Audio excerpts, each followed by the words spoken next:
The line forms before sunrise.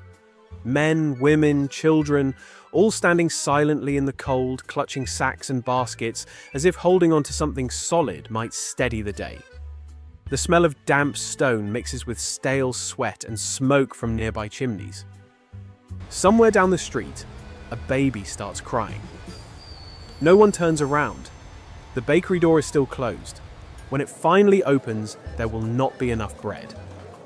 Everyone here already knows that. The only question is how long the waiting will stay quiet. Paris does not explode all at once. It tightens first. Look closely. This is Paris, 1789, months before the revolution tears the city apart.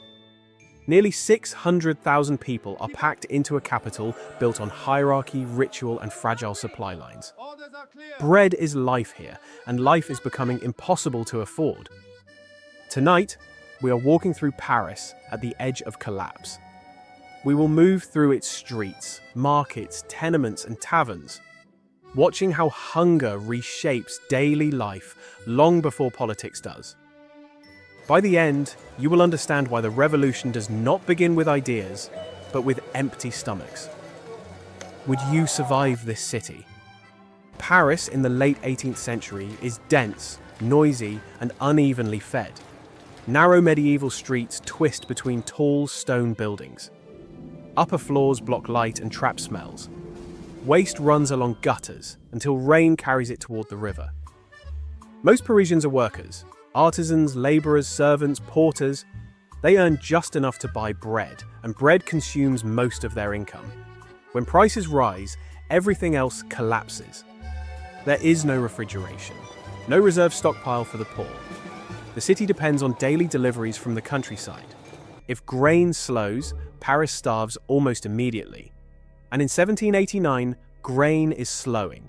Bread stalls dominate the markets. Long loaves stacked behind wooden counters become objects of tension rather than comfort. Prices are posted and reposted as flour costs climb. Arguments break out constantly. Bakers are accused of hoarding, of watering dough, of selling to the rich first. Some accusations are true, others are desperate looking for a target. Women watch closely. They know how much bread a household needs to survive the week. When the price rises even slightly, they feel it immediately. Would you be able to feed your family today? In working districts, entire families share single rooms. Furniture is minimal. Bedding is thin. Privacy does not exist. Windows are small and rarely opened in winter. Meals grow smaller. Meat disappears entirely. Bread becomes darker, heavier, mixed with fillers. Children cry more often. Adults grow quieter. Hunger changes behavior. Tempers shorten. Neighbors argue over noise, over smells, over imagined slights. Community thins under pressure. Paris is not yet violent, but it is brittle. Just streets away, another Paris exists. Carriages roll past guarded doors. Tables are set with multiple courses. Bread is present but unnoticed.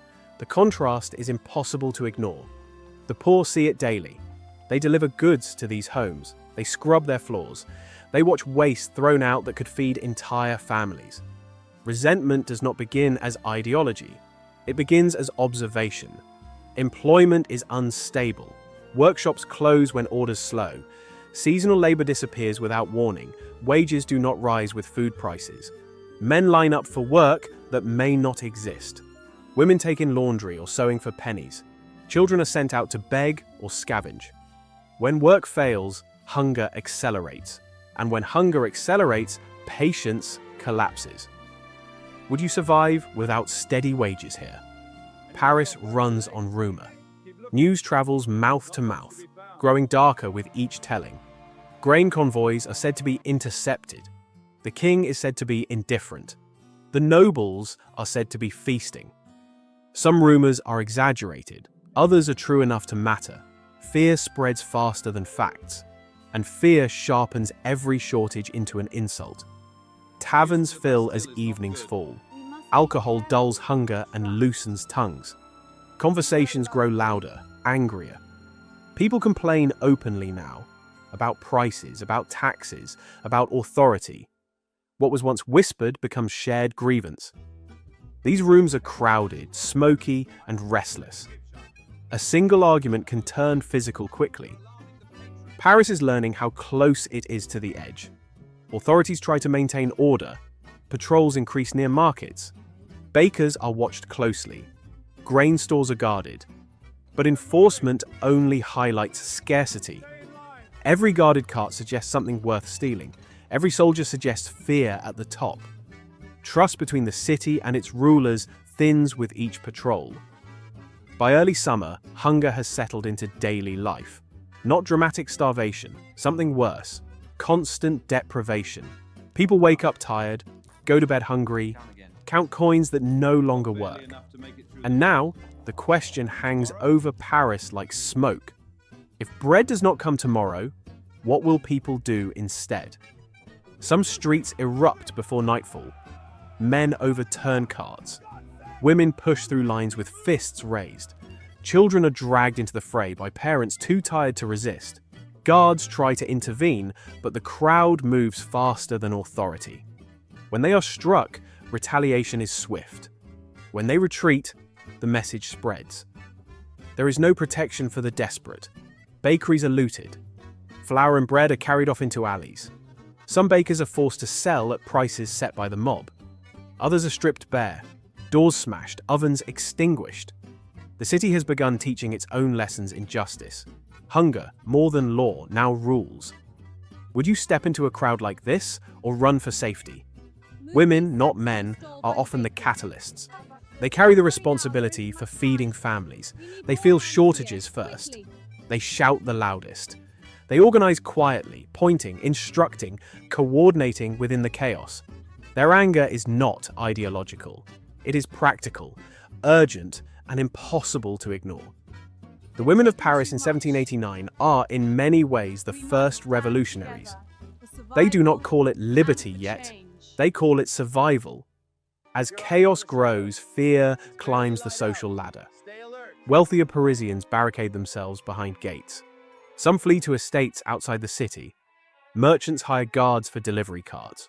Rumors of mobs moving through neighborhoods become justification for overprotection. Soldiers are stationed in streets where tension is thickest. But their presence often escalates conflict. Hunger makes them uneasy too. Many are drawn from the same neighborhoods as the desperate citizens they are ordered to control. In Paris, fear is contagious. It does not require truth, only the perception of threat. The monarchy attempts to maintain order. Guards patrol markets, price controls are posted, arrests are made, but these measures fail. Each action intended to stabilize the city often fuels suspicion instead. Public officials appear disconnected. Soldiers are undermanned. Informants are ignored. Control relies on cooperation, but cooperation has evaporated. The law is present, but legitimacy is gone. The city no longer believes the system will protect it. Survival has replaced obedience. By late July, Paris is alive with small revolts. Crowds stop carts, overturn barrels, and shout demands. Nothing is organized nationally, yet, but locally, each street, alley, and neighborhood begins functioning like a pressure chamber. Every shortage, every rumor, every delay increases the tension. Violence spreads, not as a plan, but as an instinctive response. The streets are alive with the sounds of anger, fear, and desperation. Every shout echoes against the stone walls. Every shove carries the weight of weeks without bread. Hunger has become energy, energy has become action, and action is about to become irreversible. Step back, and the collapse of Paris becomes clear. The city relies on daily grain deliveries. Wages cannot absorb shocks.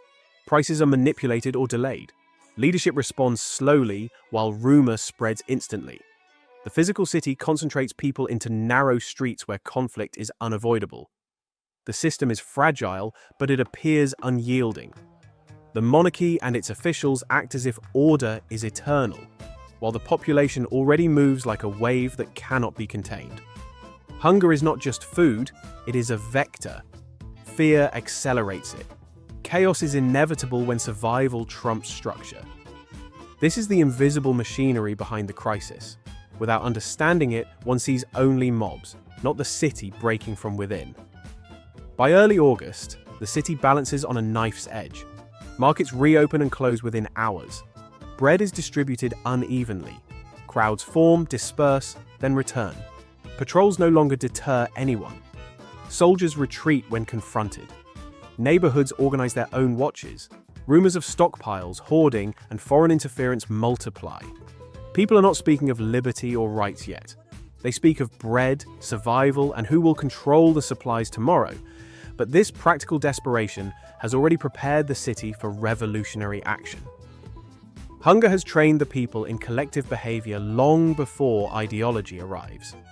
Paris in 1789 teaches a stark lesson. Cities dependent on fragile supply chains can reach a breaking point long before politics or philosophy take hold. Survival depends on access, timing, and observation of the system. When the system fails, people respond immediately. When hunger is shared, fear becomes permission. Law becomes optional. Authority becomes irrelevant. Look closely. Hunger is not just food. It is information. It is power. It is action. Would you survive Paris in 1789, standing in the streets as lines grow, ovens remain cold, and rumors ignite fear faster than any order could stop it? Beautiful in its endurance, brutal in its cost. Comment below with the next city and year you want to explore, and whether you think you could survive long enough to see